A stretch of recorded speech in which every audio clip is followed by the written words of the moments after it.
Are you fed up eating the same boring chicken dishes? This week I'll show you how to make the quickest and tastiest chicken ever. Boneless, skinless chicken breasts are often the go-to protein when it comes to putting dinner on the table quickly. The problem is if they're not cooked properly, they can get really dry. I'm going to show you a super simple technique for cooking chicken that's quick and tasty and which guarantees a tender and juicy result. What we're going to do is season the chicken with a little salt and pepper, brown it on one side, then we're going to flip it over, add some liquid and seasonings, and then cover the pan to let the chicken steam in its own juices. That's it. So I'm going to start by just giving a little salt and pepper sprinkle to my chicken breasts. If you're on a low salt diet, you can skip the salt part if you want to. Just a few twists. You know, if you don't have a pepper grinder at home, I would suggest you get one. Fresh pepper tastes so great. And I've already got my pan heated up, and so what I'm going to do is I'm going to add the oil after the pan is hot. And the reason I do that is because when your pan is hot, you can use much less oil because it's going to spread very quickly with the heat. This is actually a non-stick pan, so I probably didn't have to use it at all, but we're going to put just a little bit of oil in there for flavor. It's nice and hot, and I'm just going to take this chicken and take the seasoned side, and I'm just going to place it right in that skillet. You can hear it sizzling. And I'm just going to put it in there for a few minutes until it gets brown. Once it gets brown on one side, we're going to flip it over and finish cooking. So my chicken's nice and brown on one side, so I'm going to flip it over. Look how pretty that is. This looks great. So I'm just going to flip it over, and I'm going to do this one really, really simply. I'm just going to sprinkle it with a little dried tarragon. I happen to like tarragon. It's good with chicken. It's kind of light, kind of sweet. And what I'm going to do is I'm just going to add a little bit of orange juice to my pan. And you can see it's bubbling up. I'm going to put my cover on, and I'm going to turn the heat down a little bit. It smells really good.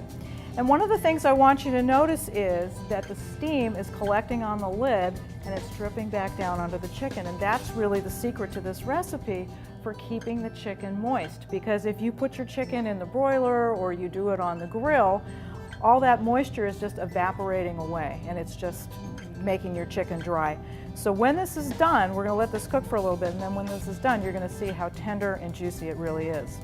While the chicken's cooking, and the length of time is going to depend on how thick your chicken breasts are, but figure 10 to 15 minutes or so, let's talk about some of the ways you can vary this dish because there's almost an endless variety.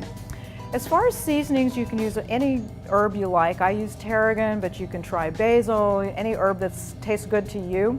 Spices, you can use ginger, you can use garlic, you can use onions or onion powder, you can try curry powder. And then with your liquids, you've got a huge range too. So you can try wine. White wine or red wine works really well. Most of the alcohol cooks out if you're concerned about that. You can use broth. You can use chicken broth or vegetable broth if you want. Fruit juices work really well. I used orange juice. You can use lemon juice. You can use lime juice. I've done it with pomegranate, which makes a really delicious kind of a sweet glaze on the chicken.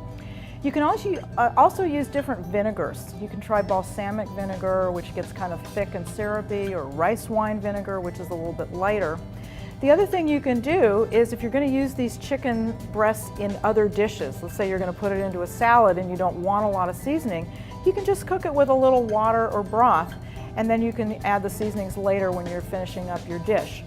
Some good combos that I like: lime juice with cumin, garlic powder, and chili powder gives kind of a Southwest flavor. I use this sweet herb like tarragon. I did mine with orange juice, but it's really good with balsamic vinegar because that's kind of sweet as well. You can also try some ground ginger and then glaze it with a little bit of rice wine vinegar and a little bit of soy sauce. You can also check out the discovergoodnutrition.com website because I've posted a detailed recipe for the chicken and some other recipe suggestions. Now that my chicken is cooked all the way through, this is the last step, but this is the really important part. So I'm going to take the lid off, and I'm going to take the chicken pieces out for a minute. I want you to notice too that I'm putting these on a clean plate. One of the things you want to be really careful when you're cooking poultry or cooking fish is that you don't do what they call cross-contamination. You don't want to put it back on the cutting board where you had the raw chicken. I'm going to just turn the heat back up a little bit, And I'm for just a minute, I'm going to stir what's left of these pan juices just to let it cook down just a tiny bit. It's going to thicken and evaporate just enough so that I'm going to be able to glaze the chicken with it. And that's pretty good, right about there. I'm only left with a couple of tablespoons of liquid in my pan, but believe me, it's really, really flavorful. So I'm just going to turn this off. And then the last step, I'm going to just put my chicken back in here for a minute. And I'm going to just kind of flip it over and just coat it a little bit with this delicious, delicious glaze. It's so pretty. And that is it. So I'm going to put it on my plate over here. And if you want, if you've got a little extra in the pan, you can pour the little bit of extra liquid right on top, like that. And if you want to get really fancy, you can put a little parsley on it, which always makes it look like it came from a restaurant. But one thing I also want to do is I just want to cut into it because I want to show you just really how nicely cooked this is and how juicy it is, and hopefully you'll be able to see. It's just perfectly cooked all the way through, and there's just some really nice liquid juice that's coming out of there. So that means that my chicken is really, really tender and it's just not dry at all. So I hope you get inspired to try this technique. Remember, it's really simple. Brown it, flip it, season it, add a little liquid, cover, and you're done. And you can get dinner on the table in 10 minutes.